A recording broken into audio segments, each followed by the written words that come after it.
والحمد لله رب العالمين. اللهم صل على سيدنا محمد وعلى آل سيدنا محمد وبارك وسلم. اللهم صل على سيدنا محمد وعلى آل سيدنا محمد وبارك وسلم. اللهم صل على سيدنا محمد وعلى آل سيدنا محمد وبارك وسلم.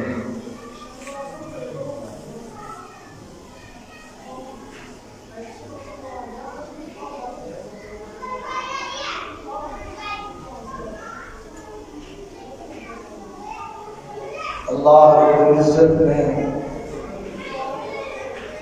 اس کائنات کو اپنی قدرت کاملہ سے پیدا فرمایا ہے، اور اللہ تعالیٰ اس کائنات کے نظام کو اپنی حکمتوں کے تحت چلا رہے ہیں.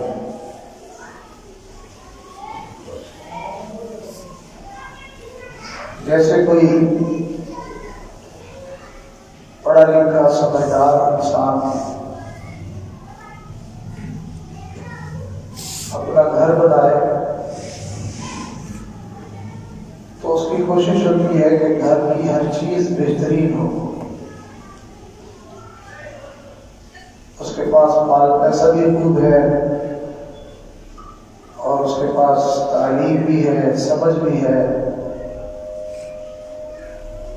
ایسے لوگ اپنا گھر بہت اچھا بناتے ہیں.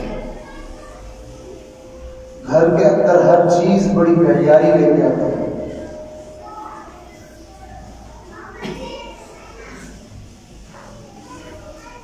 اور اس کے ساتھ ساتھ وہ اپنے گھر کے اندر رہنے سہنے کا جو انداز ہے وہ بہت اچھا کرتے ہیں.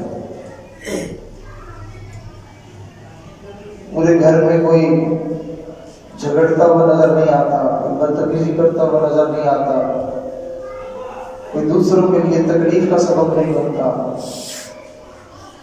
بڑے طریقے سلیقے کے ساتھ وہ اپنے گھر کا نظام چلاتے ہیں. اللہ تعالیٰ نے بھی اس جہان کو بنایا ہے، اور اللہ تعالیٰ انسانوں کو یہ کہتے ہیں کہ ہم نے آسمان بنایا ہے، ذرا دھیان سے دیکھو کہ ہم نے یہ آسمان کتنا اچھا بنایا ہے. کوئی اللہ تعالیٰ نے جیسا آسمان بنایا ہے ویسا کوئی انسان چھت بنا سکتا ہے؟ ما تری فی خلق الرحمن من تفاوت. دیکھو ذرا دھیان سے دیکھو، کہیں کوئی آسمان کے اندر کوئی دراڑ تو نہیں ہے، کوئی ٹیڑھا پن تو نہیں ہے، کوئی اونچا نیچا تو نہیں ہے. اور پھر ایسا آسمان بنایا ہے کہ ہزاروں سال لاکھوں سال گزر گئے، آج تک اس کا رنگ بھی خراب نہیں ہوا ہے، وہ بوسیدہ بھی نہیں ہوا، پرانا بھی نہیں ہوا. ثم ارجع البصر هل ترى من فطور ما ترى في خلق الرحمن من تفاوت. اللہ تعالیٰ بار بار دعوت دیتے ہیں، دوبارہ ذرا دھیان سے دیکھو کہ ہماری بنائی ہوئی چیزیں کتنی اچھی ہیں. سورج کتنا اچھا ہے، چاند کتنا اچھا ہے، ستارے کتنے اچھے ہیں، آسمان کتنا اچھا ہے، پہاڑ کتنے خوبصورت ہیں، دریا کتنی خوبصورتی کے ساتھ چل رہے ہیں، نہریں کیسے چل رہی ہیں، ہوائیں کیسے چلتی ہیں، بادل کیسے آتے ہیں، برستے کیسے ہیں، بجلی کی چمک کیسی ہوتی ہے. ہم نے پودے کیسے اگائے ہیں، پھول کیسے لگائے ہیں، ہم نے پھل کیسے لگائے ہیں، ان کی شکل کتنی خوبصورت ہے، پھلوں کی رنگت کتنی پیاری ہے، ان کا ذائقہ کتنا اچھا ہے. اللہ تعالیٰ نے اپنی کاریگری میں کمال کر دی ہے. ہم اللہ کی بنائی ہوئی چیزوں جیسی کوئی ایک چیز بھی نہیں بنا سکتے. آج تک دنیا سائنس میں بڑی ترقی کر گئی ہے، کیا آج تک کسی نے کیلا بنایا؟ آج تک کسی نے سیب بنایا؟ آج تک کسی نے جو ہے وہ کوئی کینو بنایا ہے، امرود بنایا ہے، گندم بنائی ہے، چاول بنایا ہے؟ کچھ نہیں بنا سکتے۔ ارے یہ چیزیں بنانا تو دور کی بات ہے، جس زمین اور مٹی سے یہ چیزیں نکلتی ہیں اس مٹی کا ایک ذرہ بھی آج تک کوئی نہیں بنا سکتا۔ رد و بدل کر کر کے اس کو شکلیں تو بدل لیں گے، اس سے فائدہ تو اٹھا لیں گے، لیکن اللہ تعالیٰ کی بنائی ہوئی چیز جیسی بنا کوئی نہیں سکتا ہے۔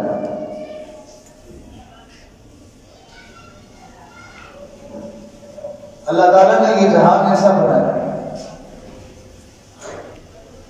بعض جگہ ایسی ہیں، بعض مناظر ایسے ہیں، قدرتی مناظر بندہ دیکھ کے حیران رہ جاتا ہے۔ اللہ کے بنائے ہوئے پھولوں کی نقل لوگ اتارتے ہیں، نقلی پھول بناتے ہیں، کوئی اصل میں بنا کے دکھایا کہ میں نے اللہ کے پھول سے زیادہ خوبصورت پھول بنا دیے۔ اللہ نے پرندے اتنے خوبصورت بنائے ہیں۔ اللہ تعالیٰ کی تخلیق عجیب ہے۔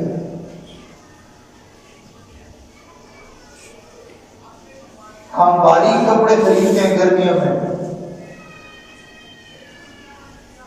اور وہ بڑا قیمتی اور مہنگا ہوتا ہے، اور اس کے لیے پتہ نہیں ہم کیا کچھ مشینیں بناتے ہیں۔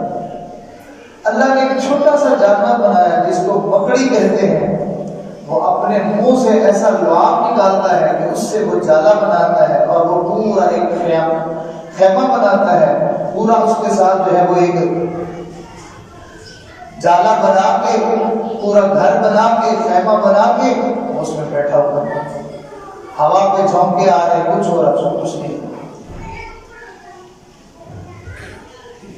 کتنا وہ باریک ہے، کتنا وہ صاف اور شفاف ہے، کیسی کاریگری کے ساتھ اس نے بنایا ہے۔ آپ چھوٹی چھوٹی مکھیوں کو دیکھیں، وہ جا کے مٹی گارا اٹھا کے لاتی ہیں اور اپنے منہ سے اس مٹی کو لگاتی ہیں، اور بڑی گلائی کے ساتھ، بڑی خوبصورتی کے ساتھ اتنا بہترین گھر بناتی ہیں کہ انسان دیکھتا رہتا ہے۔ ہم کپڑے بناتے ہیں، پہنتے ہیں، چند دنوں کے بعد میلے ہو جاتے ہیں، رنگ ان کا خراب ہو جاتا ہے۔ اللہ نے جانوروں کو ایسا لباس پہنایا ہے کہ ان کی خوبصورتی ہر وقت ویسی رہتی ہے۔ شیر کو دیکھو، اس نے کمبل اوڑا ہوتا ہے، وہ کبھی میلا نہیں ہوتا، کبھی بوسیدہ نہیں ہوتا۔ بکری کو دیکھو، اس کے اوپر اللہ نے کیسا پرنٹ کیا ہے۔ کتا خسیس اور ہلکا سا جانور ہے، اللہ نے اس کو کیسا لباس پہنا دیا۔ ہم برش کریں، دانت صاف کریں، تب بھی ہمارے دانت صاف نہیں ہوتے۔ کتے کو دیکھو، اس کے دانت کیسے چمک رہے ہیں۔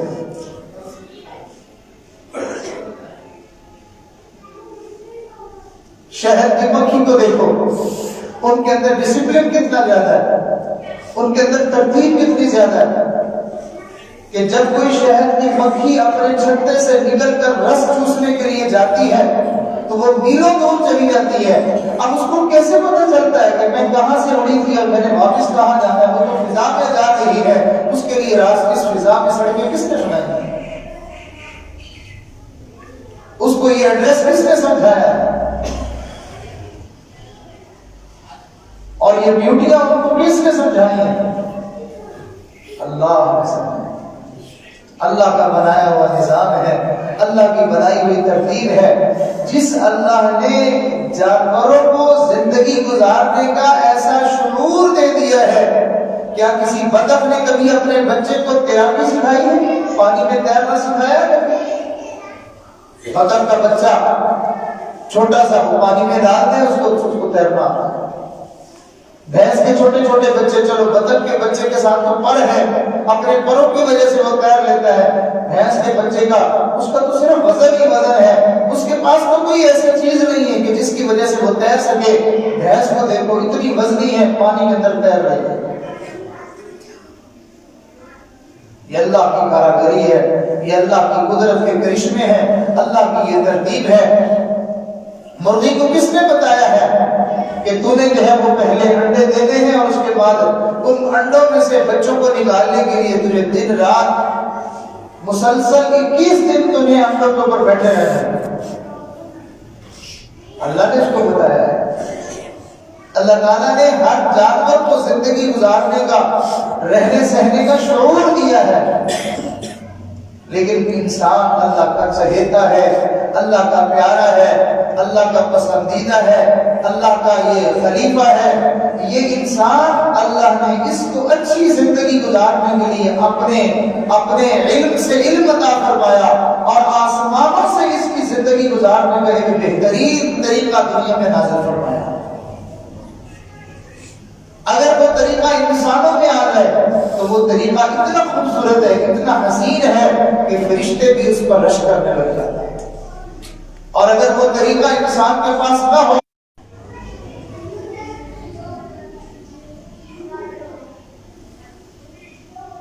جتنا ظلم انسانوں کے اوپر انسانوں نے کیا ہے، اتنا ظلم آج تک کسی جنگل کے درندوں نے نہیں کیا ہے۔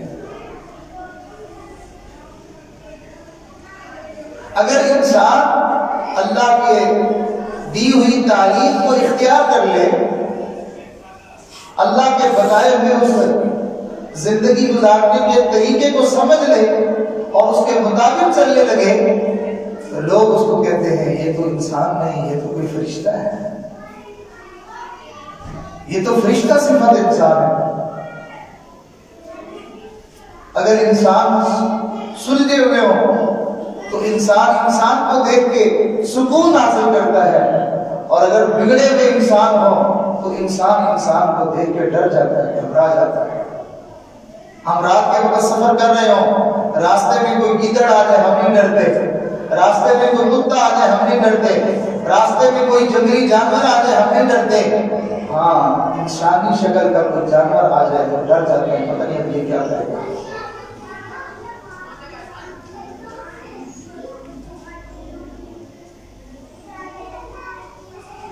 جانور ایک ساتھ اکٹھے رہتے ہوں، وہ ایک دوسرے کا خیال کرتے ہیں، وہ ایک دوسرے کو حملہ نہیں کرتے۔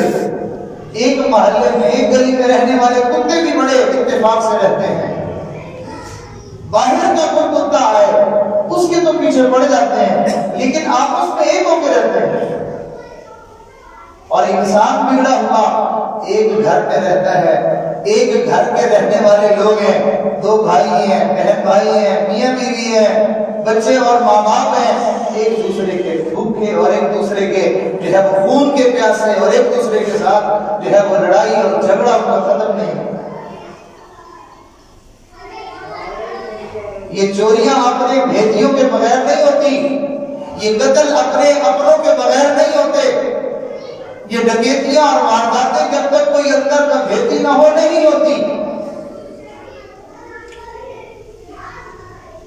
باہر سے آ کے کوئی ہمارے گھر میں داخل ہو کے ہماری بیٹیوں کی عزتیں نہیں لوٹ سکتا۔ یہ سب کچھ کرنے والے ہمارے اپنے ہی ہوتے ہیں۔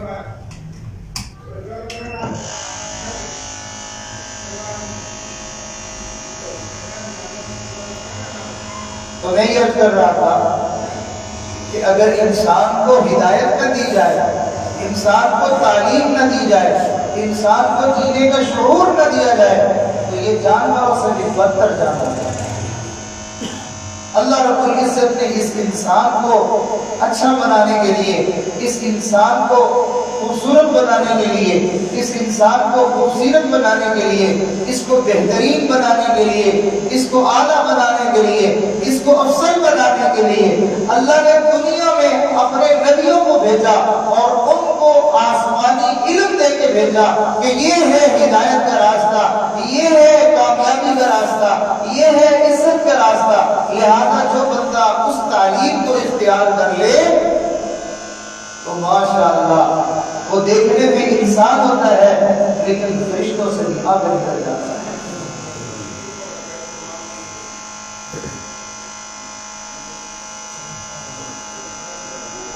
جتنا معاشرہ آج ہمارا بگڑا ہوا ہے، اس سے کئی گنا زیادہ بگڑا ہوا معاشرہ تھا، لوٹ بھسوٹ اس سے زیادہ تھی۔ آپ میری طرف توجہ رکھیں۔ فکر کے بند میں چلانے والوں کی طرف نہ دیکھیں تاکہ جتنی دیر ہم بات کریں تو ہم کچھ فائدہ اٹھا لیں. آپ کا وقت بھی قیمتی ہے, میرا وقت بھی قیمتی ہے, آپ کام کاج چھوڑ کے آئے ہوئے ہیں, تو جب کتنا قربانی دے کے اپنے مصروفیات کو چھوڑ کے بیٹھے ہیں تو کچھ نفع حاصل ہو جائے گا. تو ایک مرتبہ دروشی پڑھے گا. تو جتنی لوٹ وصول آج ہے اس سے کہیں زیادہ تھی, جتنی قتل و غارت آج ہے اس سے کہیں زیادہ تھی, جتنی شراب نوشی آج ہے اس سے کہیں زیادہ تھی, جتنی بے حیائی اور بدکاری آج ہے اس سے کہیں زیادہ تھی. نبی علیہ السلام جب دنیا میں تشریف لائے تو ہر طرف ظلم ہی ظلم تھا, ہر طرف اندھیرا ہی اندھیرا تھا, ہر طرف بے حیائی ہی بے حیائی تھی, اور ہر طرف بے غیرتی ہی بے غیرتی تھی, بے شرمی ہی بے شرمی تھی. لوگ شراب کو پانی کی طرف پی رہے تھے, لوگ زنا کو اپنے نکاح کی طرف کر رہے تھے, لوگ لوٹ بسوٹ کو اپنا انہوں نے گویا کہ ایک پیشہ بنایا ہوا تھا. ان کی زندگیوں کا گزر بسر ہی اسی پر تھا کہ کسی قافلے کو لوٹ لیا, کسی کی چوری کر لی, کسی کو مار ڈالا اور اس کی چیزوں پر قبضہ کر لیا. یہ سارا کچھ چل رہا تھا. جناب رسول اللہ صلی اللہ علیہ وسلم دنیا میں تشریف لائے. اللہ کے نبی نے آپ کے لوگوں کو اللہ کی دی ہوئی اس تعلیم کا ایسا درس دیا, ایسی تعلیم دی کہ وہ جو عزتوں کے لٹیرے تھے وہ محافظ بن گئے, وہ جو قاتل تھے وہ شریف بن گئے, اور وہ جو شراب نوشی کرنے والے تھے انہوں نے شراب کو ترک کر دیا. ان کے دلوں میں اللہ کی محبت پیدا ہو گئی. وہ جو دوسروں سے چھین کر کھانے والے تھے وہ سخاوت کر کے اپنا مال دوسروں کے اوپر نچھاور کرنے والے بن گئے. وہ جو دوسروں کے دشمن تھے وہ دوسروں کے محافظ بن گئے. یہ وہ تعلیم ہے جو رسول اللہ صلی اللہ علیہ وسلم لے کر دنیا میں تشریف لائے. اس تعلیم کی برکت سے اللہ کے نبی نے ایک ایسا معاشرہ تشکیل دیا, ایسی جو ہے وہ ایک فضا قائم فرمائی, ایسا ایک ماحول دنیا والوں کو دیکھا جو اس سے پہلے دنیا والوں نے اپنی آنکھوں سے نہیں دیکھا تھا.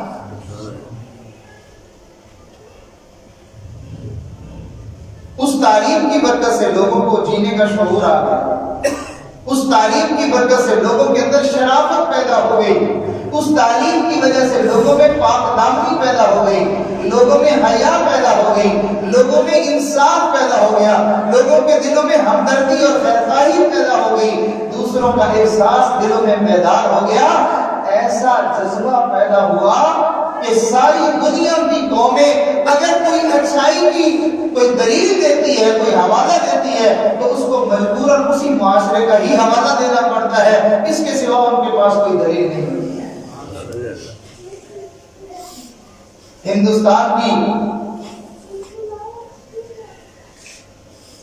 گاندھی جی اپنے وزیروں کو تعلیم دے رہی تھی اور کہہ رہی تھی کہ اگر میرے کانگریس کے جو وزیر ہیں اگر وہ دنیا میں اپنا سر فخر سے اونچا کرنا چاہتے ہیں, ہے وہ غیر مسلم, اور اپنے وزیروں کو سمجھاتے ہوئے بات کیا کہہ رہی ہے, کہتی اگر میرے کانگریس کے وزیروں کو اپنا سر فخر سے بلند کرنا ہے تو پھر ان کو ابو بکر صدیق جیسا طرز عمل اختیار کرنا ہوگا, پھر ان کو عمر فاروق جیسی زندگی اختیار کرنی ہوگی کہ باوجود اس کے کہ وہ اتنی بڑی سلطنت کے وہ بادشاہ بن گئے لیکن لباس احمد لگا ہوا پہنا ہے. انہوں نے اپنے گھر بنانے میں حکومت غریبوں کا خون نہیں نچوڑا, انہوں نے اپنے کپڑے اچھے بنانے کے لیے لوگوں کے مال پیسے کو نہیں اختیار کیا, اپنے گھر کے فرنیچر نہیں بنائے, گھروں کی دیواریں نہیں سجائی, اپنی جو ہے وہ بلڈنگیں نہیں بنائی, اپنی جائیدادیں نہیں بنائی, بلکہ اسی طرح زمین پر سو رہے ہیں. جبکہ امیر بننے سے پہلے جیسی ان کی زندگی تھی آج بھی ان کی زندگی ویسی ہی ہے.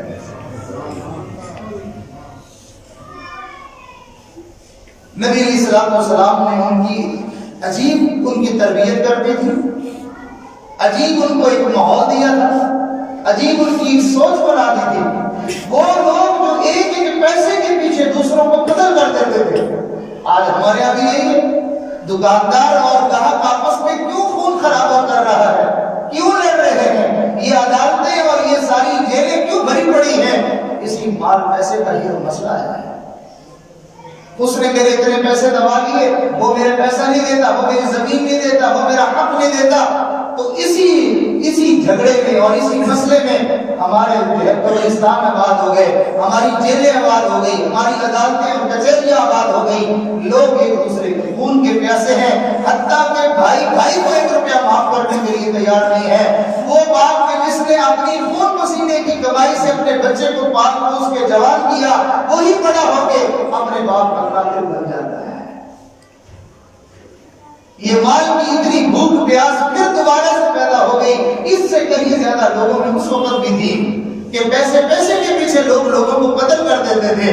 نبی علیہ السلام نے ان لوگوں کے دلوں میں ایسی کیفیت پیدا فرما دی، ان لوگوں کی ایسی تعلیم اور تربیت کر دی کہ ان کے پاس پیسہ ہے تو وہ اپنے لیے نہیں ہے، وہ دوسروں کے لیے ہے۔ چنانچہ عثمان غنی رضی اللہ تعالیٰ عنہ کے دروازے پر ایک بندہ آیا، بہت زیادہ محتاج تھا، ضرورت مند تھا، تو اس کو کسی نے حضرت کے گھر دروازہ بتا دیا کہ تم وہاں چلے جاؤ، وہاں سے تمہیں کچھ نہ کچھ مل جائے گا۔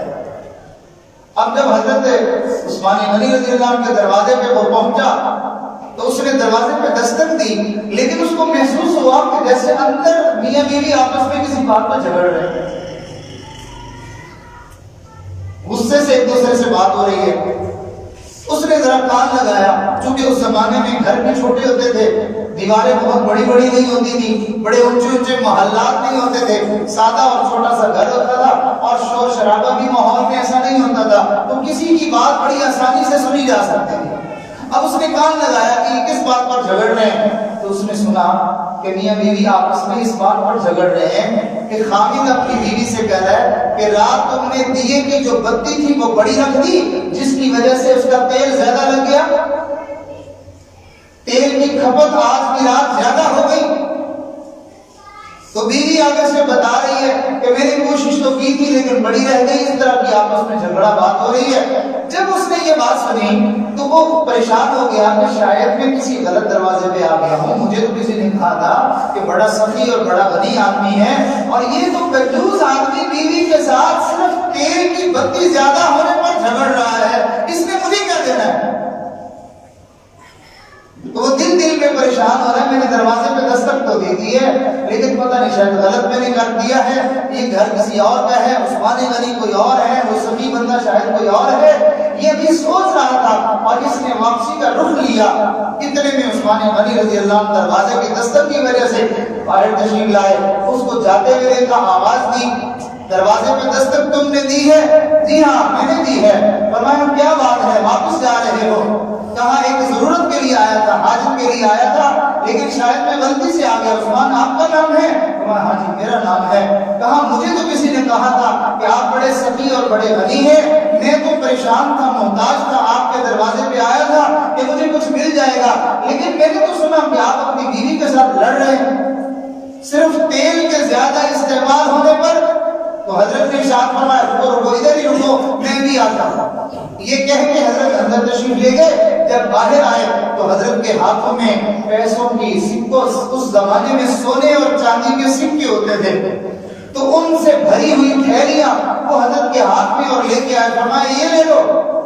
وہ کبھی ان تھیلیوں کو دیکھتا ہے، کبھی اس چہرے کو دیکھتا ہے، کہتے یہ کیا ماجرا ہے؟ فرمایا وہ جو کچھ میں بات کر رہا تھا وہ اپنے ذاتی استعمال کی بات تھی، اور یہ جو کچھ ہے اس کا دیا ہوا ہے، اس کے نام پر اڑا رہا ہے۔ یہ رسول اللہ صلی اللہ علیہ وسلم کی تعلیم کا اثر تھا۔ نبی علیہ السلام کی زوجہ محترمہ ہے، امت کی ماں ہے، حضرت اماں عائشہ رضی اللہ تعالیٰ عنہ، ان کے بھانجے ہیں حضرت عبداللہ بن زبیر رضی اللہ تعالیٰ عنہ۔ نبی علیہ السلام کے دنیا سے پردہ فرمانے کے بعد ان کو مکہ مکرمہ کا گورنر بنا دیا گیا۔ اب ان کے پاس لوگوں کی طرف سے ہدیے اور تحفے آتے تھے، خوب مال پیسہ آتا تھا، تو اس نے اپنی خالہ کے لیے حضرت عائشہ رضی اللہ عنہ کے لیے ایک بورا اشرف و دراہم اور دنانیر کا بورا بھروایا، خوب اس کو اچھی طرح بند کروایا، اور وہ بڑا بھرا ہوا تھیلا اپنی خالہ کے لیے مدینہ منورہ میں ہدیہ بھیجا۔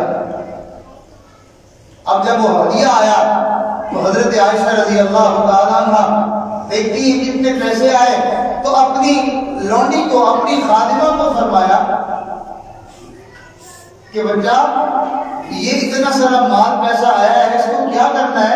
تم ایسا کرو کہ شہر کے جتنے بھی غریب لوگ ہیں سب میں اعلان کروا دو اور اس کو بانٹنا شروع کرو۔ صبح سے لے کے بانٹنا شروع کیا، سارا دن بانٹتے رہے، حتیٰ کہ مغرب کی آزان کا وقت ہو گیا تو لونڈی جو تقسیم کر رہی تھی وہ کہنے لگی اما جان آپ کا تو روزہ ہے اور روزے کے افطار کروانے کے لیے کوئی میرے پاس پیسے ہی نہیں بچے، میں نے تو سب بانٹ دیے۔ فرمانے لگی یہ سوچنا تو پہلے تھا کہ بھئی میں نے روزے کے لیے کوئی انتظام کرنا ہے، اب عورتوں کی طرح یہ تانا دینا کہ میں یوں کر بیٹھی ہوں، اس کا کیا فائدہ؟ کوئی بات ہی نہیں ہے، لہٰذا ہم نے سب اللہ کے نام پہ دے دیا، اللہ ہمیں کھلا دے گا۔ اللہ کے نام پہ دینے میں ایسے مگن ہے کہ اپنا روزہ ہے، بھوک لگی ہوئی ہے، اس کی فکر ہی نہیں ہے کہ میرے لیے کچھ نہیں بچا۔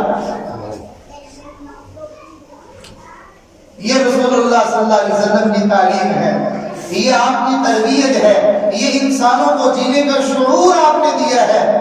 لائے کوئی معاشرہ ایسا جس میں اتنی ہمدردی ہو، لائے کوئی ایسا معاشرہ جس میں لوگوں کی اتنی خیر خواہی ہو، لوگوں کی عزت کا اتنا خیال رکھا جاتا ہو۔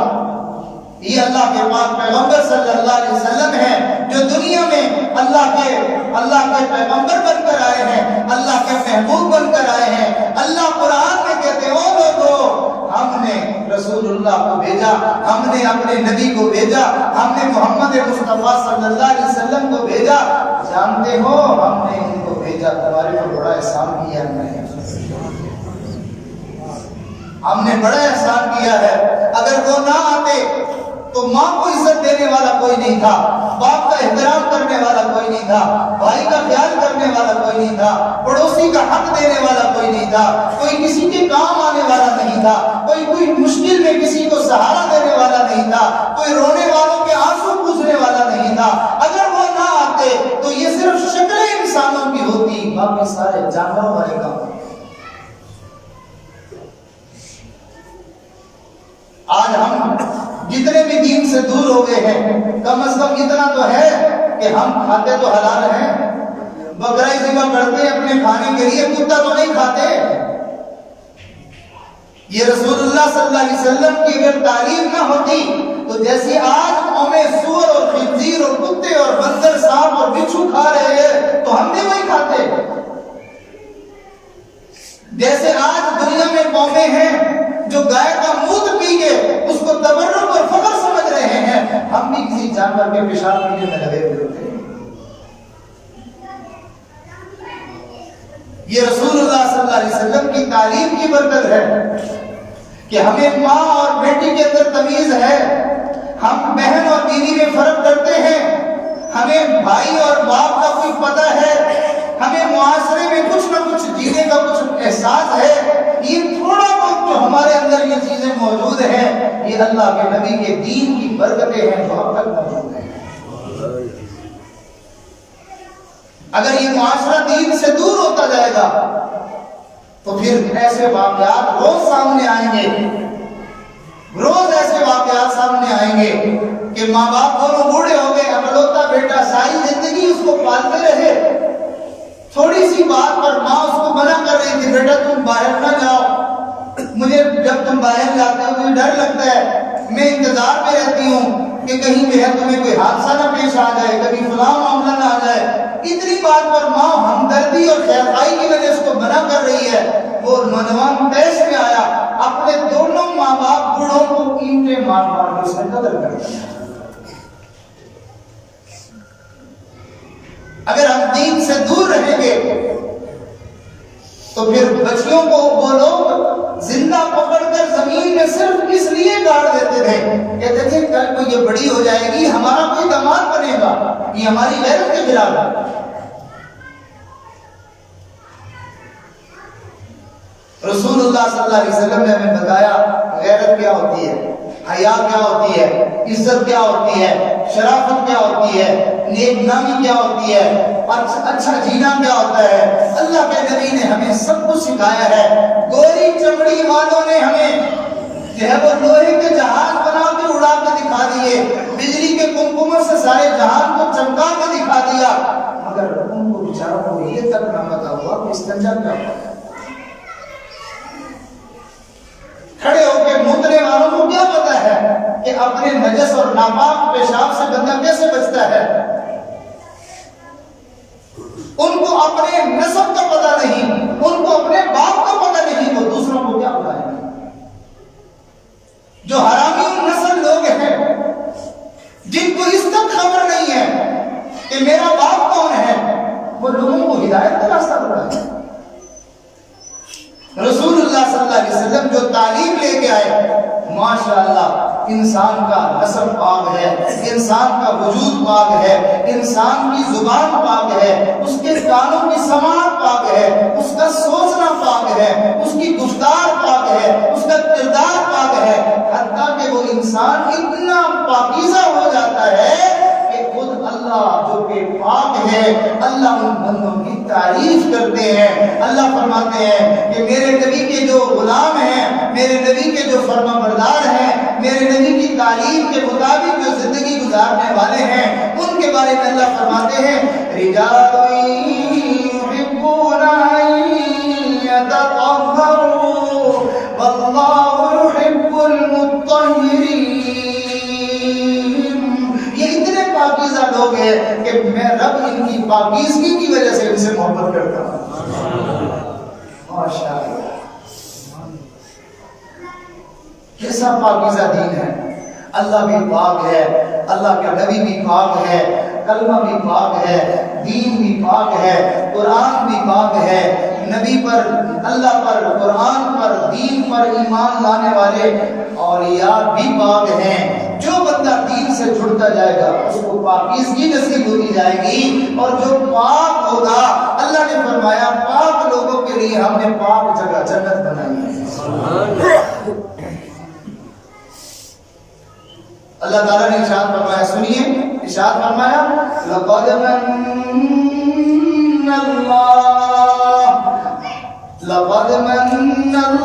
علی المؤمنین اذ بعث فیہم رسولا من انفسہم یتلو علیہم آیاتہ ویزکیہم ویعلمہم الکتاب والحکمہ وإن كانوا من قبل لفی ضلال مبین۔ لوگوں تم گمراہی میں پڑے ہوئے تھے، تمہیں سیدھے راستے کا کچھ پتہ نہیں تھا، ہم نے نبی بھیجا، احسان کیا، اس نے تمہیں آ کر پاک کر دیا۔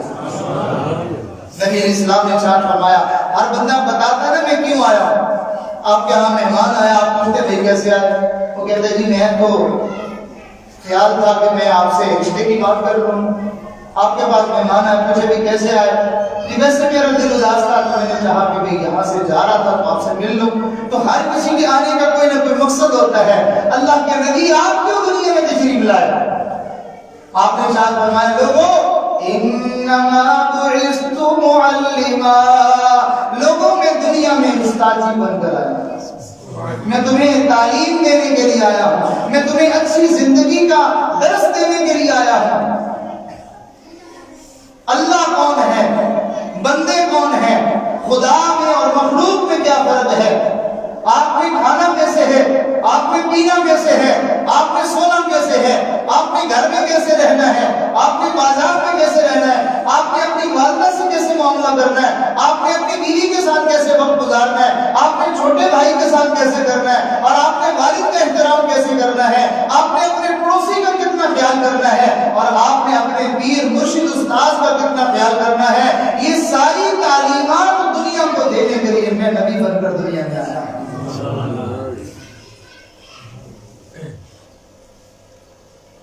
تو انبیاء علیہ السلام اس دنیا میں تشریف لاتے رہے انسانوں کو انسان بنانے کے لیے۔ انبیاء کس لیے آتے ہیں بھائی؟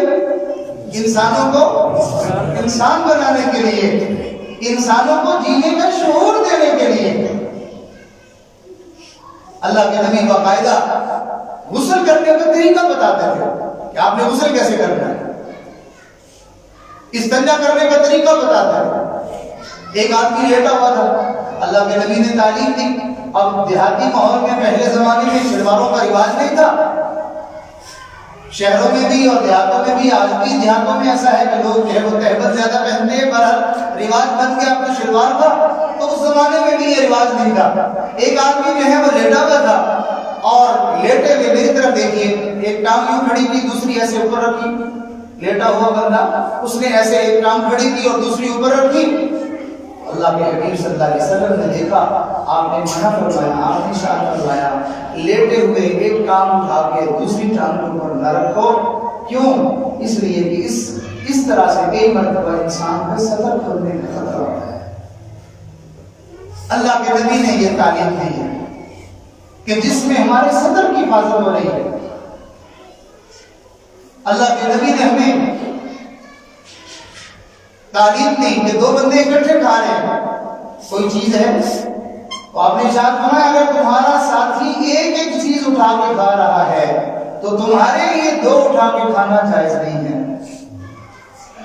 دو تین لوگ ایک برتن میں اکٹھے چیز کھا رہے ہیں تو کبھی ادھر سے کبھی ادھر سے کبھی ادھر سے اٹھا لی اچھی چیز، تو ایک صحابی تھے وہ ایسا ہی کر رہے تھے، کہتے تھال کے اندر کھجوریں پڑی ہوئی تھی تو میں ان میں ڈھونڈ کے اچھی اچھی اٹھا کے کھا رہا تھا، میرا ہاتھ پوری پلیٹ میں گردش کر رہا تھا کبھی ادھر کبھی ادھر، تو اللہ کے پاک پیغمبر نے میرا ہاتھ پکڑ لیا اور آپ نے ارشاد فرمایا او بچے سامنے سے کھا، جو تیرے قریب والا حصہ ہے وہاں سے کھا، لوگوں کے سامنے سے اٹھا کے نہ کھا۔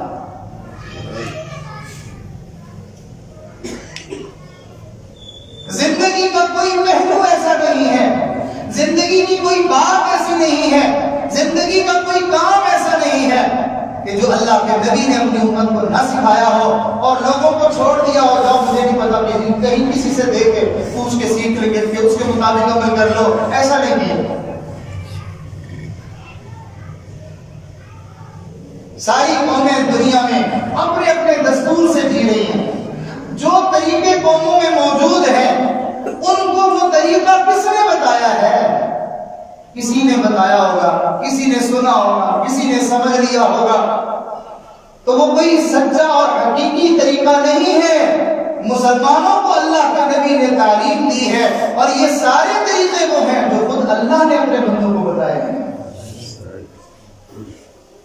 یہ سب سے زیادہ خوبصورت طریقہ دین اسلام کا طریقہ ہے۔ تو اللہ کے نبی دنیا میں تشریف لائے ہمیں انسان بنانے کے لیے،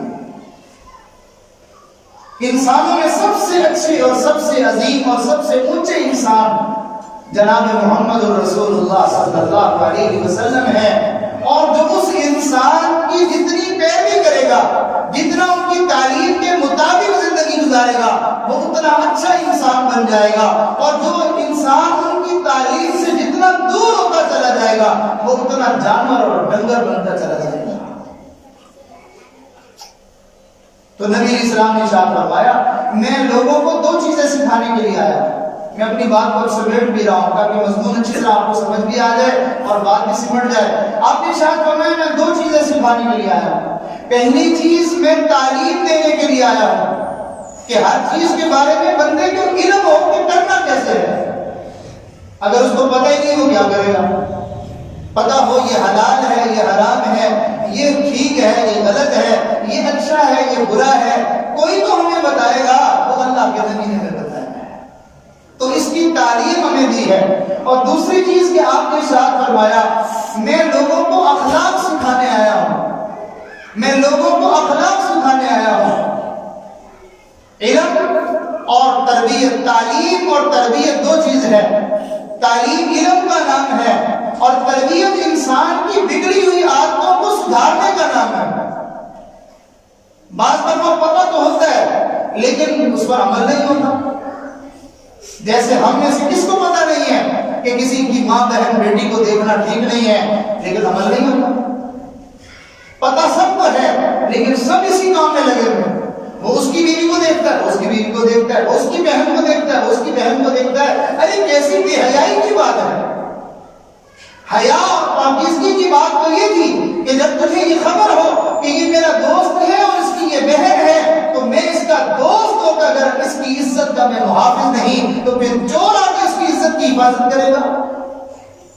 اوپر سے میں اس کا دوست بنا ہوا ہوں اور اندر سے میرے جذبات یہ ہیں کہ میں اس کی عزت کو لوٹنے کے جذبے دل میں رکھا. اوپر سے ہم دوستی جتاتے ہیں اور اندر سے ہمارے سینے میں ایک کالا دل ہے کہ ہم بھیڑیے کی طرح اس کو نقصان پہنچا دینا چاہتے ہیں. تو تعلیم اور تربیت دو چیزیں ہیں. تعلیم کہاں سے آئے گی اور تربیت کہاں سے آئے گی؟ جو تعلیم دینے والے لوگ ہیں ان کو علماء کہتے ہیں. علم سکھانے والے جو لوگ ہیں ان کو کیا کہتے ہیں؟ علماء کہتے ہیں. اور جو تربیت دینے والے لوگ ہیں ان کو پیر اور مرشد کہتے ہیں.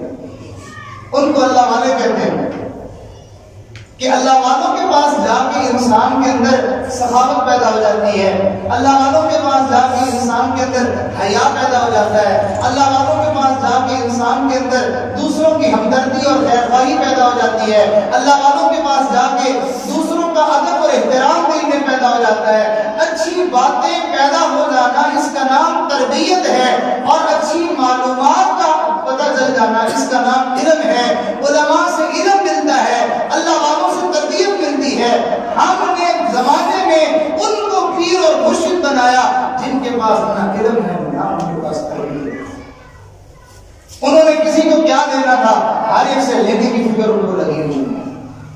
یہاں سے بھینس مل جائے, یہاں سے بکری مل جائے, یہاں سے پیسہ مل جائے, یہاں سے زمین مل جائے, تو ہر ایک سے لینے کی بات ہے. یہ تو وہی بات ہے جب ہم آپ کے پاس آئیں گے, جب ہم آپ کے پاس آئیں گے تو پھر آپ ہمیں کیا دیں گے؟ جب ہم آپ کے پاس آئیں گے تو آپ ہمیں کیا دیں گے؟ اور جب تم ہمارے پاس آؤ گے تو پھر کیا لے کے آؤ گے؟ ماشاءاللہ. جب ہم آئے تو آپ دیں, جب آپ آئے تو آپ لے کے آئیں. رسول اللہ صلی اللہ علیہ وسلم خود بھی سخی تھے اور وہ صحابہ کرام کو یوں دونوں ہاتھوں سے دیا کرتے. کوئی ضرورت مند آیا, کوئی محتاج آیا تو اللہ کے نبی ان کو دیتے تھے. تو اگر وہ ایسا پیر ہے کہ اس کی اپنی تربیت نہیں ہوئی اور اس کو اتنا پتہ نہیں ہے کہ کسی کی ماں بہن بیٹی کی طرف نظر اٹھا کے دیکھنا جائز نہیں ہے, بلکہ بہانے بناتا ہے, کہتے تم سارے میرے بچے ہو, یہ میری بیٹیاں ہیں, بہانے بہانے سے ان کے سر پہ ہاتھ رکھتا ہے. تم نے اس کا دل چیر کے دیکھا ہے کہ اس کے اندر کتنی ہوس ہے؟ لوگ کہتے ہیں وہ جی نہیں ایسا نہیں ہے. بھائی تجھے کیا پتہ نہیں ہے؟ انسان کے جو اندر کے جذبات ہوتے ہیں وہ اس کو اس عمل کرنے پہ مجبور کر دیتے ہیں. اگر اس کا دل پاکیزہ ہوتا تو اس کا ہاتھ کبھی بھی کسی بیٹی کی طرف سر پہ نہ پڑتا. جس بندے کے دل میں مال کی ہوس نہ ہو وہ بھلا کبھی چوری کرے؟ جس بندے کے دل میں نفرت نہ ہو, جس بندے کے دل میں غصہ نہ ہو, وہ کبھی کسی کو قتل کرے گا؟ یہی چیزیں اس کو اسلام پہ مجبور کرتی ہیں. تو اس کے اندر کے جذبات اس کے عمل سے نظر آتے ہیں. تو جب انسان کی تربیت ہو جاتی ہے تو پھر اندر کے جذبات اچھے ہو جاتے ہیں. پھر اس کے دل میں ہمدردی آتی ہے, خیرخواہی آتی ہے, سخاوت آتی ہے. اس کے دل میں دوسروں کا احساس آتا ہے, دوسروں کے لیے پیار اور محبت آتی ہے, درگزر آتی ہے, دوسروں کو معاف کرنے کا جذبہ اس کے دل میں پیدا ہوتا ہے. یہ ساری اچھی باتیں, توجہ فرمائیے گا, یہ ساری اچھی باتیں جس بندے میں جمع ہو جائیں اس کو اللہ کا ولی کہتے ہیں.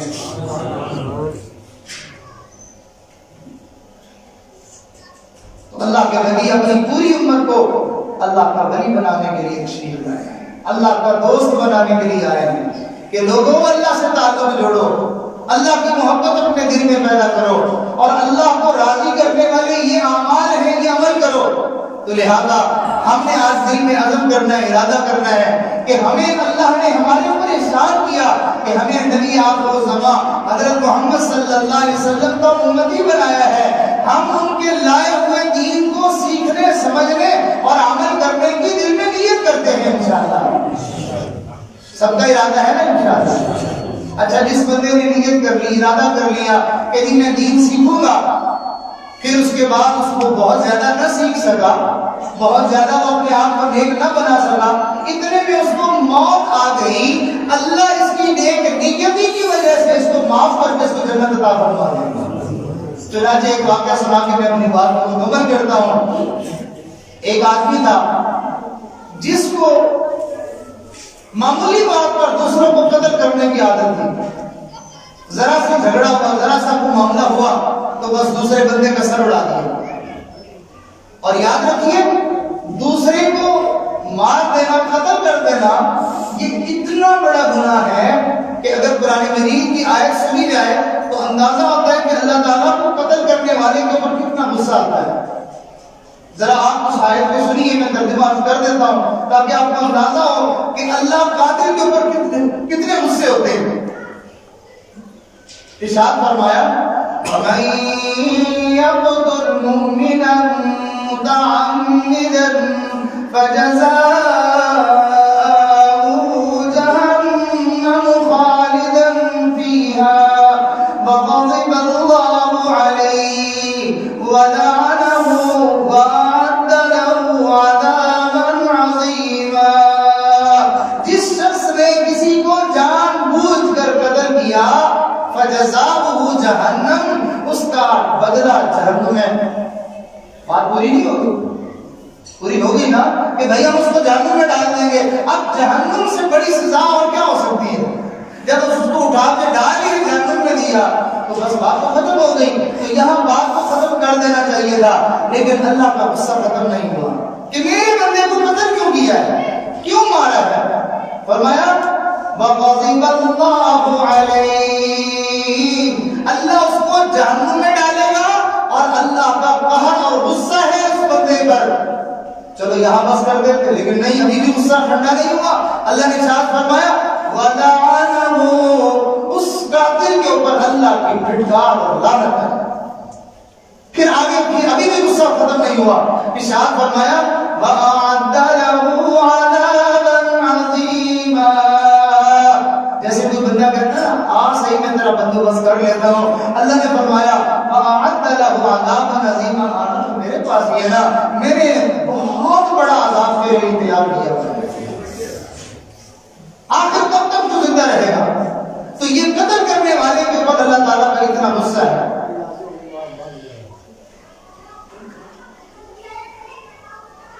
تو قرآن مجید کی یہ آیت بتا رہی ہے کہ قاتل کے اوپر اللہ تعالیٰ کو کتنا غصہ آتا ہے۔ لیکن دوسری طرف دیکھیے، جب انسان اپنے آپ کو بدلنے کی، اچھا بنانے کی نیت کر لیتا ہے تو پھر اللہ تعالیٰ کتنے مہربان ہو جاتے ہیں۔ نبی اسلام نے ارشاد فرمایا، ایک بندہ تھا، اس نے ایک بندہ بھی قتل کر لیا، دوسرا بھی کیا، تیسرا بھی کیا، چوتھا بھی کیا، پانچواں بھی کیا، یہاں تک کہ اس نے 99 لوگوں کو قتل کر دیا۔ اب 99 لوگوں کو قتل کرنے کے بعد اس کے دل میں خیال آیا کہ آخر میں نے بھی تو مرنا ہے، میں نے بھی تو اللہ کے پاس جانا ہے، میں کیا جواب دوں گا۔ ایک بندے کے پاس گیا، اس کو جا کے کہتا ہے کہ یار میں نے 99 لوگوں کو قتل کیا ہے، کیا میری بخشش ہو جائے گی؟ اس نے کہا توبہ، اتنا بڑا ظالم، ایسا قاتل تو تیری بھلا کیا بخشش ہونی ہے۔ جیسے ہم لوگ کہتے ہیں کہ بلی 100 چوہے کھا کے حج پہ چلی، یعنی اس کے اتنے گناہ ہیں، اب اس کے حج کا کیا فائدہ، اب اس کے نماز پڑھنے کا کیا فائدہ؟ بھائی نہیں، جتنا بھی گناہگار ہے جب اللہ کے دروازے پہ آ جائے گا، اللہ اپنی رحمت سے اس کو معاف کر ہی دے گا، اس کی معافی کی کوئی نہ کوئی صورت بن جائے گی انشاءاللہ۔ 100 چوہے بلی کھا کے حج کو کیا چلی، لاکھ بھی کھا کے حج کو چلی جائے تو اللہ اس کی بخشش کا کوئی نہ کوئی انتظام کر دے گا۔ تو چنانچہ اس بندے نے 99 قتل کیے ہوئے تھے، جب اس نے مسئلہ پوچھا تو مسئلے والے کو صحیح پتہ نہیں تھا، اس نے کہا نا تیری بخشش نہیں ہوگی۔ اس کو عادت تو تھی صحیح قتل کرنے کی، اس نے اس کے اوپر وار کیا، اس کو بھی قتل کر دیا۔ کہتا اچھا میری بخشش نہیں ہونی تو پھر تو بھی چل۔ 100 پورے ہو گئے۔ اب جب 100 پورے ہو گئے تو اندر وہ جو احساس تھا، وہ خیال تھا، اس نے اس کو پھر سے بیٹھنے دیا، کسی اللہ کے نیک بندے کے پاس گیا، کہنے لگا میں نے 100 لوگوں کو قتل کر دیا ہے، میری بخشش کی کوئی صورت ہوگی؟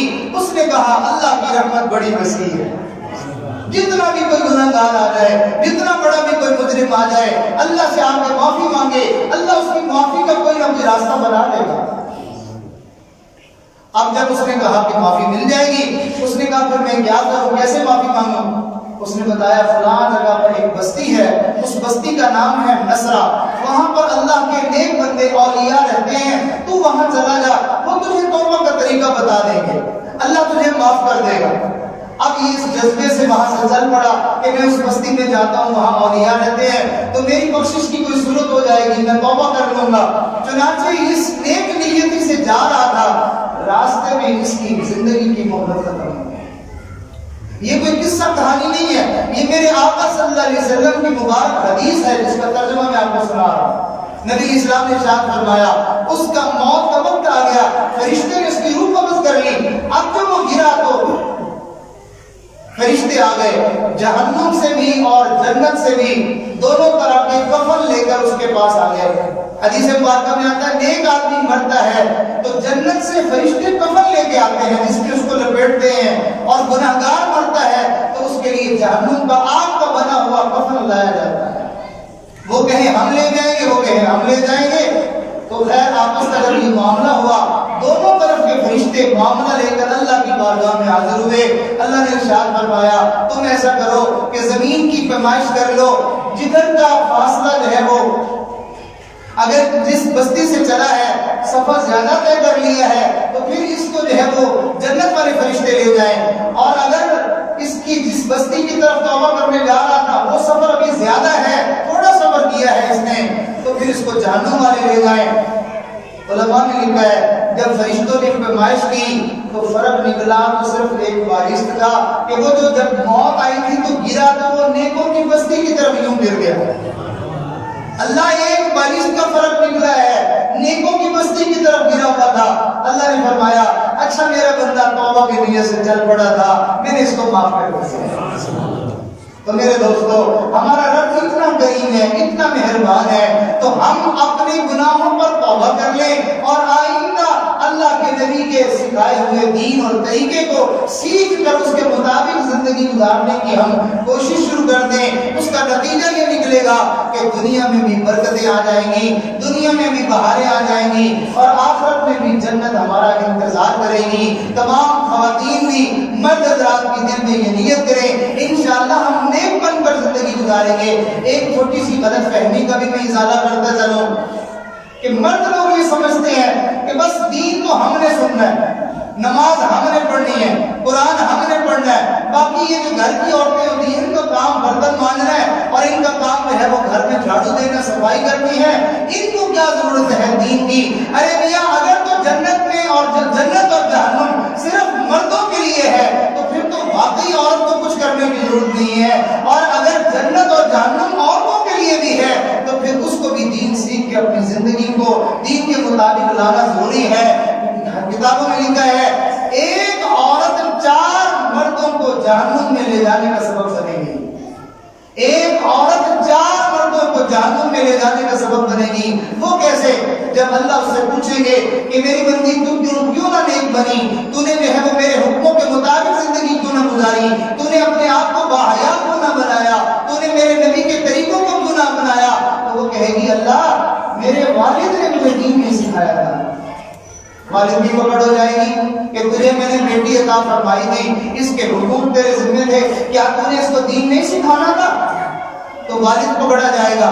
پھر اس کے بعد وہ کہے گی یا اللہ میرا جو بڑا بھائی تھا اس نے بھی مجھے نہیں سکھایا، بڑا بھائی بھی پکڑا جائے گا، پھر اس کا خامد پکڑا جائے گا، پھر اس کا بیٹا پکڑا جائے گا۔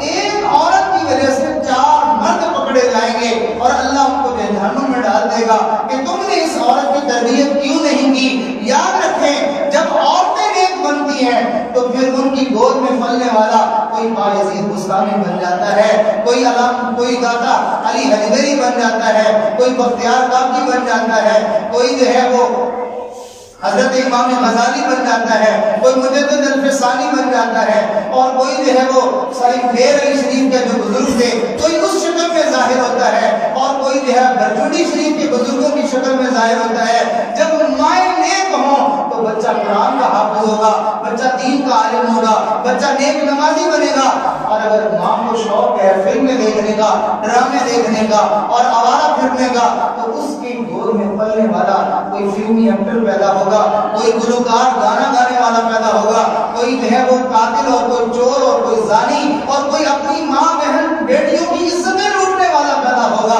اس گود میں کوئی نیک پیدا نہیں ہوگا۔ لہٰذا ہمیں چاہیے خود بھی نیک بنے اور اپنی عورتوں کو بھی نیکی کی طرف دعوت دیں۔ لہٰذا جب کبھی کوئی دین کی مجلس ہو، کسی اللہ کے نیک بندے کا بیان ہو، تو ہم پردے کا انتظام کریں، اپنی ماں بہنوں بیٹیوں کو دین کی بات سننے کا موقع دیں، تاکہ اللہ ان کو بھی ہدایت عطا فرما دے، ان کو بھی نیکی کی طرف آنے کی اللہ ان کو توفیق عطا فرما دے۔ جب ہمارا گھر بھی نیک ہوگا اور باہر سے بھی ہمیں نیکی کی بات سننے کو ملے گی، تو پھر ہمارے لیے بھی نیک بننا آسان ہو جائے گا۔ اللہ رب العزت سے دعا ہے کہ اللہ تعالیٰ آپ حضرات کی اس قربانی کو قبول فرمائے کہ اپنی مصروفیات اور اپنی مشغولیت اور کام دھندے کا وقت چھوڑ کر آپ اللہ اور اس کے رسول کی بات کو سننے کے لیے اللہ کے گھر میں چلے آئے۔ یقیناً اللہ کے ہاں اس کا بڑا درجہ ہے۔ میں اگر کسی کو بتاؤں کہ یار میں مصروف تو بہت تھا، کام کا وقت تھا، لیکن تیرا مجھے پیغام ملا کہ میں سب چھوڑ چھاڑ کے آ گیا، اب اس کے دل میں میرے لیے کتنی اہمیت پیدا ہوگی، کتنا دل میں خیال آئے گا کہ دیکھو اس نے میرے پیغام پر اپنی ساری مصروفیت چھوڑ دی۔ اگر میں اور آپ اللہ کے لیے چلے آئے ہیں تو اللہ کے ہاں بھی اس قربانی کی بڑی قدر و قیمت ہے۔ اللہ تعالیٰ اس کے بدلے ہم سب کی مغفرت فرما دے اور ہم سب کو اللہ تعالیٰ اپنی رضا عطا فرما دے۔ دور بیٹھی خواتین تک اگر یہ آواز پہنچ رہی ہے، اللہ تعالیٰ ان کی بھی دین کی باتوں کو سننا قبول فرمائے اور ان کو اپنی نیک بندیوں میں شامل فرمائے، ان کی مغفرت فرما دے اور اللہ تعالیٰ ان کے لیے جنت کے فیصلے فرمائے۔ اللہ تعالیٰ سے دعا ہے ہم سب کا آنا کہنا سننا سب اپنی بارگاہ میں قبول فرمائے۔ وآخر دعوانا ان الحمد للہ رب العالمین۔ اب ہم سب مل کے اللہ کی بارگاہ میں توبہ کرتے ہیں۔ اللہ کے نبی نے اپنی امت کو جہاں ہر چیز سکھائی ہے تو وہاں اللہ سے معافی مانگنے کا طریقہ بھی سکھایا ہے کہ معافی مانگنے کا طریقہ یہ ہے کہ انسان دل میں نیت کرے کہ آج تک جو میں نے گناہ کیے ہیں، جان بوجھ کے کیے ہیں، بھولے سے کیے ہیں، مجھے یاد ہے یا نہیں یاد ہے، میں سارے گناہوں سے اللہ سے معافی مانگتا ہوں سارے گناہوں کی، اور میں دل میں نیت کرتا ہوں کہ آئندہ نہیں کروں گا۔ یہ دو نیتیں، پچھلے کی معافی اور آئندہ نہ کرنے کا ارادہ۔ اگر میں نے کسی بندے کا حق مار لیا ہے تو بھائی میں اس سے معافی مانگوں گا یا اس کو حق دینے کی کوشش کروں گا، اور اگر میں نے اللہ کا حق مارا ہوا ہے تو اللہ سے معافی بھی مانگوں گا اور اس حق کو ادا کرنے کی میں نیت کرتا ہوں۔ حدیث کے اندر جو بندہ کسی کا حق ادا کرنے کی نیت کر لیتا ہے، اللہ فرماتے ہیں اس بندے کی میں مدد کروں گا انشاءاللہ۔ تو سارے دوست جو ہے وہ نیت فرما لیں، تو جو نیت ہوتی ہے انسان کی ویسی اللہ تعالیٰ اس کو مراد عطا فرما دیتے ہیں۔ خطبہ پڑھا جائے گا، توبہ کی کلمات پڑھے جائیں گے، سارے دوست ان کلمات کو سچے دل سے پیچھے پیچھے پڑھتے جائیں گے، اور جو حضرات باقاعدہ دین سیکھنے کے لیے اس سلسلے میں بیعت ہونا چاہیں، مرید بننا چاہیں، تو وہ اس نیت سے کہ ہم دین سیکھیں گے اور اللہ اور اس کے رسول کے حکموں کے مطابق زندگی گزاریں گے، اس نیت سے اگر وہ بیعت ہونا چاہیں اس سلسلے میں تو توبہ کے ساتھ ساتھ بیعت ہونے کی صرف نیت کر لیں گے تو انشاءاللہ ان کو یہ سعادت بھی مل جائے گی۔ اور آخر میں کچھ وظیفے بھی بتا دیے جائیں گے کہ جن کے کرنے سے انسان کے لیے نیکی کا راستہ آسان ہو جاتا ہے، نیک بننا اس کے لیے آسان بنا دیا جاتا ہے۔ ہم نے دیکھا جو لوگ پہلے بیعت ہونے سے پہلے نماز بھی نہیں پڑھتے تھے، جب بیعت ہو گئے انہوں نے وظیفہ کرنا شروع کیا، اللہ نے ان کے لیے نمازیں بھی آسان کر دی بلکہ ان کے لیے تہجد پڑھنا بھی آسان کروا دی۔ تو جب انسان نیکوں کے ساتھ لگتا ہے تو اللہ تعالیٰ پھر اس کو بھی نیکی کی توفیق عطا فرما دیتے ہیں۔ خطبہ سننے اور ان کلمات کو سچے دل سے پیچھے پیچھے پڑھیں، جو جس نیت سے پڑھے گا اس کو وہ نفع حاصل ہو جائے گا۔ سارے دوست جو ہے وہ ان کے لیے بیعت کی نیت کرنا ضروری نہیں ہے، توبہ کی نیت کرنا سب کے لیے ضروری ہے۔ بیعت کی نیت صرف وہ کریں گے جو بیعت کرنے کا ارادہ رکھتے ہیں۔ الحمدللہ وکفی وسلام علی عبادہ الذین اصطفی اما بعد، یہ کلمات سنتے جائیں اور پیچھے پیچھے ساتھ ساتھ پڑھتے جائیں۔ اعوذ باللہ من الشیطان الرجیم، اونچی آواز سے پڑھیں۔ بسم اللہ الرحمن الرحیم، لا الہ الا اللہ محمد الرسول اللہ، آمنت باللہ وملائکتہ وكتبه ورسله واليوم الآخر والقدر خيره وشره من الله تعالى والبعث بعد الموت آمنت بالله كما هو بأسمائه وصفاته وقبلت جميع أحكامه إقرار باللسان وتصديق بالقلب أشهد أن لا إله إلا الله وأشهد أن محمدا عبده ورسوله أستغفر الله ربي من كل ذنب وأتوب إليه أستغفر الله ربي من كل ذنب وأتوب إليه أستغفر الله ربي من كل ذنب وأتوب إليه برحمتك یا ارحم الراحمین۔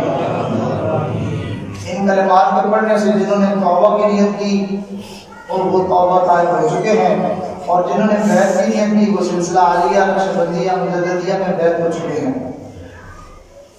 میں نے دیکھا کہ جب اس طرح کلمات پڑھائے جاتے ہیں تو بعض دوست اس وقت بھی چھپ کر کے بیٹھ جاتے ہیں، پڑھتے نہیں ہیں۔ تو یاد رکھیے کہ جس بندے نے صرف کلمہ پڑھا ہوگا، زندگی میں اور نیکی کوئی نہیں کی ہوگی، تو یہ کلمہ پڑھنا بھی کبھی نہ کبھی اس کو جنت میں پہنچا ہے۔ تو یہ کلمہ پڑھنا اتنی بڑی دولت ہے، تو اس لیے یہ کلمات جب بھی پڑھائے جائیں تو ضرور پڑھ لینے چاہیے۔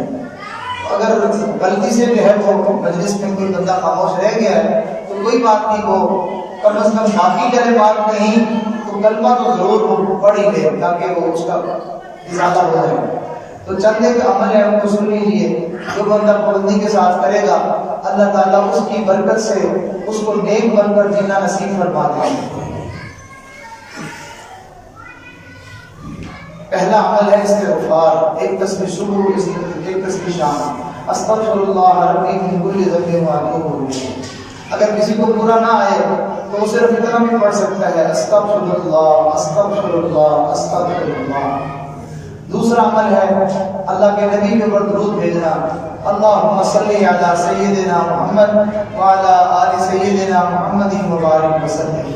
100 دفعہ صبح پڑھے، 100 دفعہ شام کو پڑھے، اس سے ساری مشکلیں آسان ہو جاتی ہیں، اس سے بگڑیاں بن جاتی ہیں، اللہ کی خاص رحمتیں نصیب ہو جاتی ہیں۔ درود شریف پڑھنے سے انسان کو بہت سارے نفع حاصل ہوتے ہیں۔ اور اگلا عمل ہے قرآن پاک کی تلاوت روزانہ کریں، ایک پارہ روزانہ کر لے تو بہت اچھا ہے، نہ کر سکے تو وہی آدھا پارہ کر لے، اگر آدھا بھی نہیں پڑھ سکتا ایک پاؤ پڑھ لے، اتنا بھی نہیں کر سکتا جتنی اس کو ہمت ہے اتنا کر لے، کوشش کرے روز قرآن کی زیارت نصیب ہو جائے، کچھ نہ کچھ پڑھنا نصیب ہو جائے۔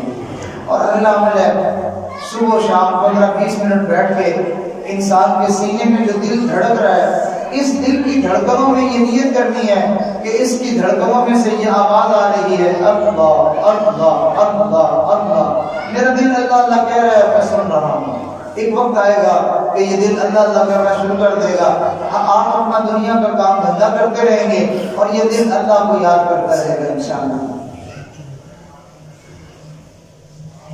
اور اگلا عمل ہے کہ چلتے پھرتے اٹھتے بیٹھتے سوچوں میں خیالوں میں اللہ کو یاد رکھنا، ہاتھ کار والا دل یار والا، ہاتھوں سے دنیا کا کام بندہ کرتے رہیں اور دل سے اپنے یار یعنی اللہ کو یاد کرتے رہیں، تو یوں دنیا بھی بن جائے گی آخرت بھی بن جائے گی۔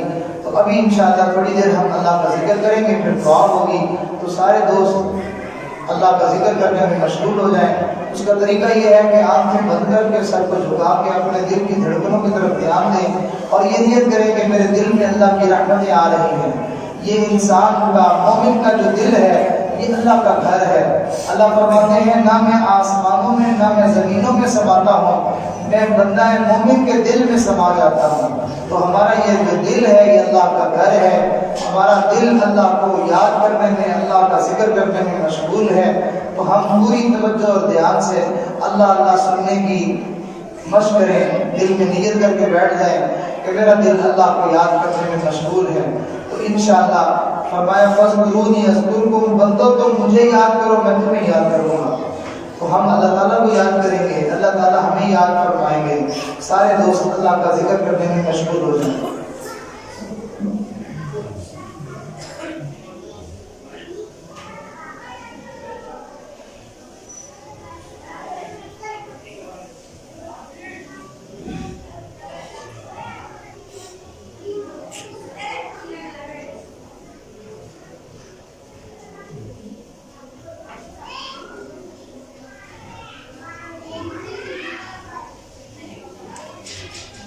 اللہ اللہ اللہ اللہ اللہ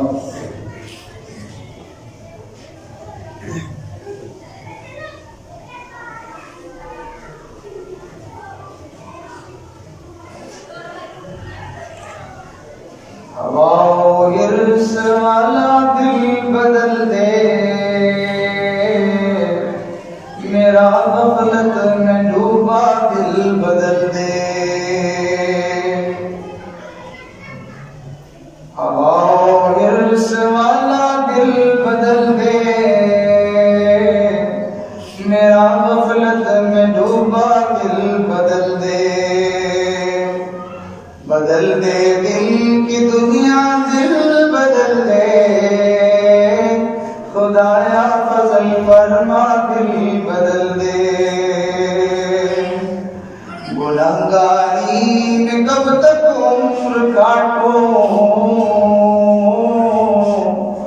گنہگاری میں کب تک عمر کاٹو،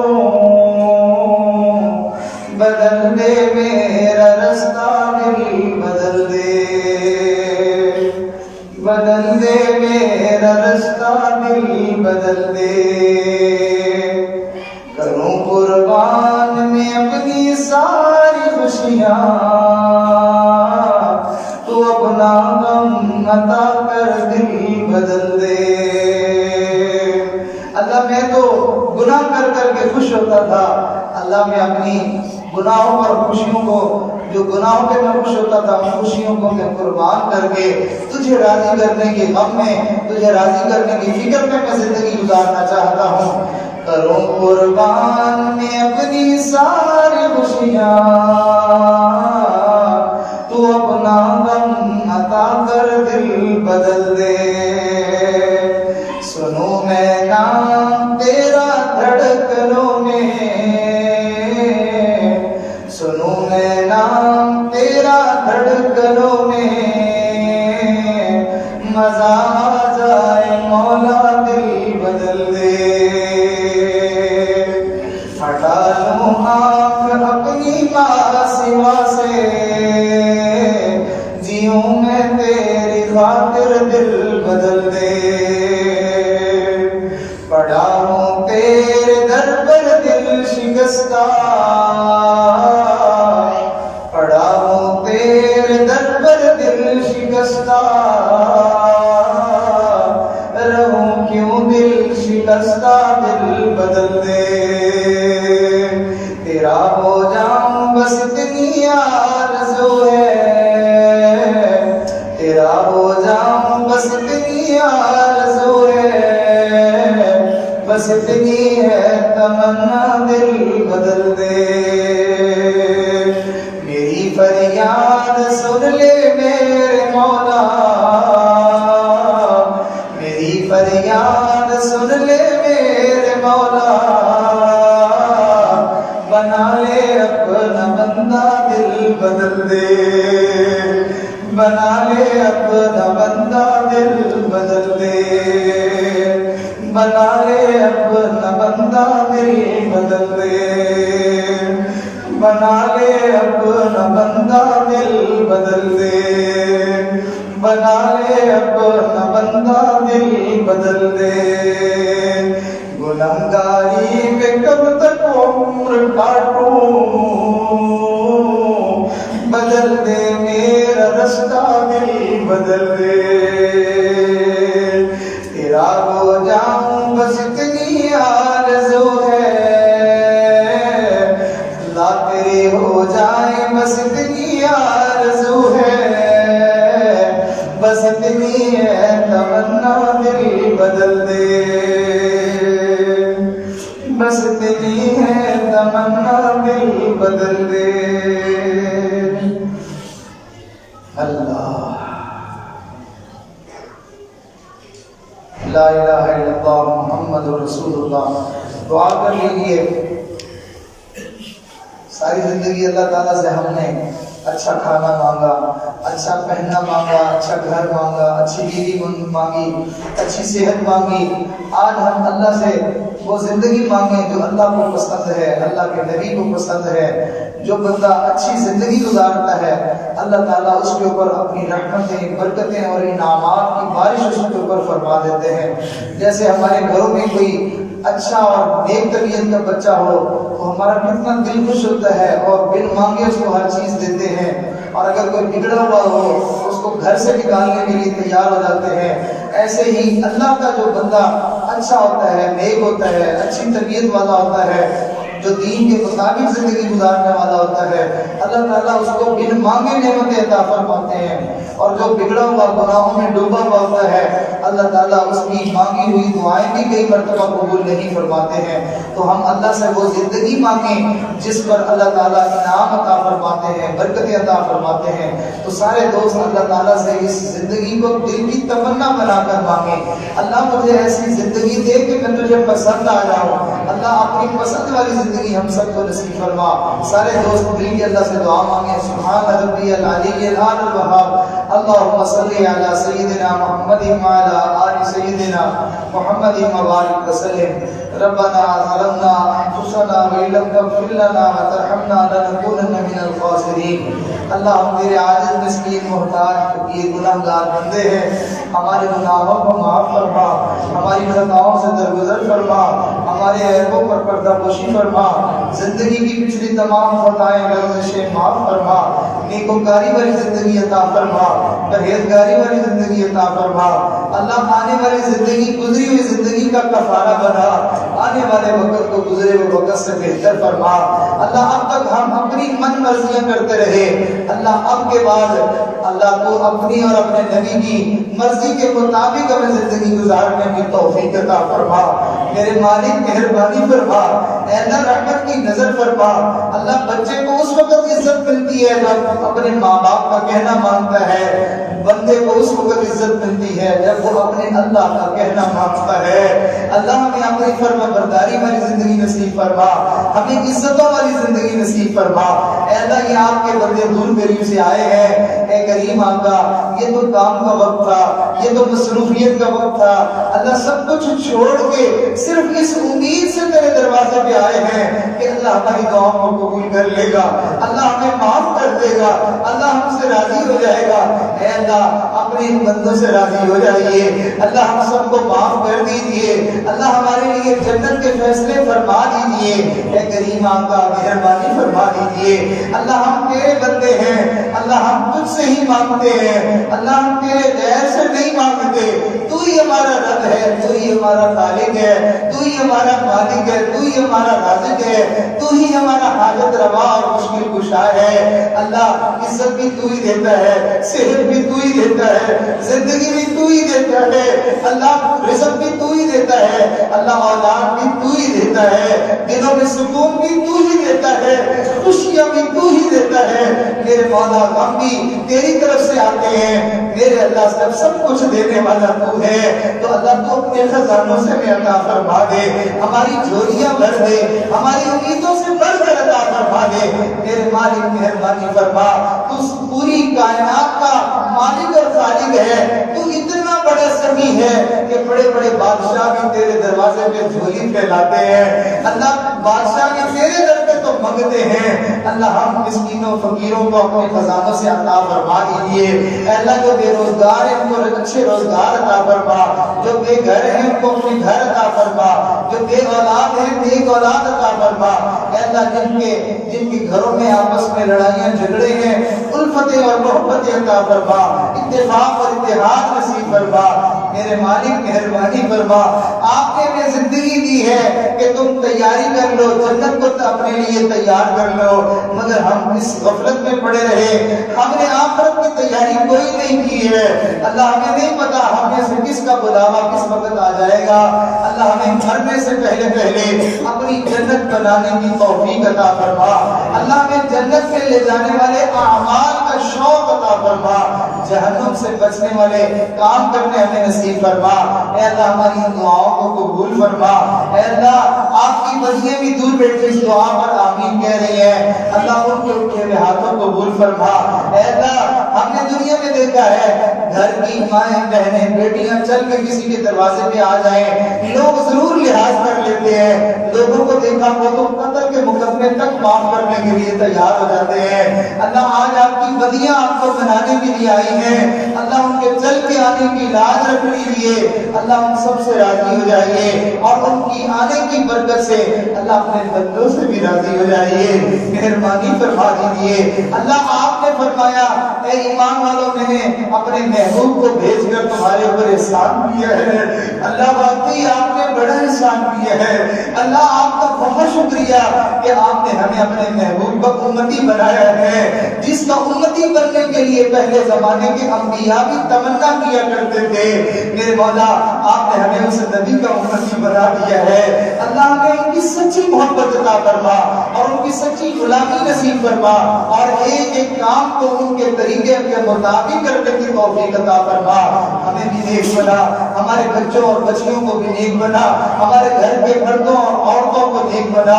میرے مالک مہربانی فرما دیجیے، اللہ ہم تجھ سے دور نہیں ہونا چاہتے، اللہ ہم تیرے دشمن نہیں کرنا چاہتے، ہم تیرے نافرمان بن کر اپنی آخرت اور اپنی قبر کو جہنم نہیں بنانا چاہتے۔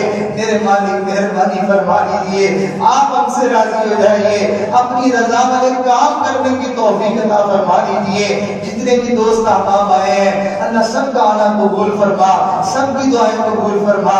اے اللہ ان کے دلوں میں جو چھپی ہوئی دعائیں ہیں اللہ ان کو بھی پورا فرما دیجیے۔ اللہ خالی نہ لوٹا، اللہ نامراد نہ فرما، شقی نہ بنا، بدبخت نہ بنا، محروم القسمت نہ بنا۔ اللہ تیرے در کے سوالی اور بھکاری خالی جاتے ہوئے اچھے نہیں لگتے، سخیوں کے دروازے میں کوئی بھکاری آئے تو وہ خالی جاتا وہ اچھا نہیں لگتا۔ اللہ تو سخیوں کا بھی داتا ہے، ہمیں خالی نہ لوٹا، ہماری دنیا بھی بنا دے اور ہماری آخرت بھی بنا دے، ہماری ان دعاؤں کو قبول فرما۔ اللہ جو مانگا وہ بھی عطا فرما، نہیں مانگا وہ بھی عطا فرما۔ اللہ اس مسجد کو دن دگنی رات چوگنی ترقی عطا فرما۔ مسجد کے امام صاحب کی اللہ علم میں، عمل میں، نیکی تقوی میں، ان کی صحت میں، جوانی میں، زندگی میں برکت عطا فرما۔ جو لوگ اس مسجد کی آبادی کا ذریعہ ہیں تو ان کے دلوں کو آباد فرما، ان کے گھروں کو آباد فرما۔ اللہ جتنے تیرے بندے تیرے دروازے پہ آئے ہیں سب کو قبول کر لے اور دن میں 5 مرتبہ اپنے دربار میں حاضری کی سعادت ہم سب کو نصیب فرما۔ ہماری ان دعاؤں کو قبول فرما۔ اللہ جتنی خیریں، بھلائیاں، برکتیں، عافیتیں، سلامتیاں تم سے تیرے نبی نے مانگی وہ ساری کی ساری ہم سب کو عطا فرما۔ جتنے شرور سے پناہ مانگی تمام شرور سے ہم سب کو پناہ نصیب فرما۔ ربنا تقبل منا انك انت السميع العليم وتب علينا انك انت التواب الرحيم وصلى الله تعالى على خير خلقه محمد وعلى آله واصحابه اجمعين آمين برحمتك يا ارحم الراحمين۔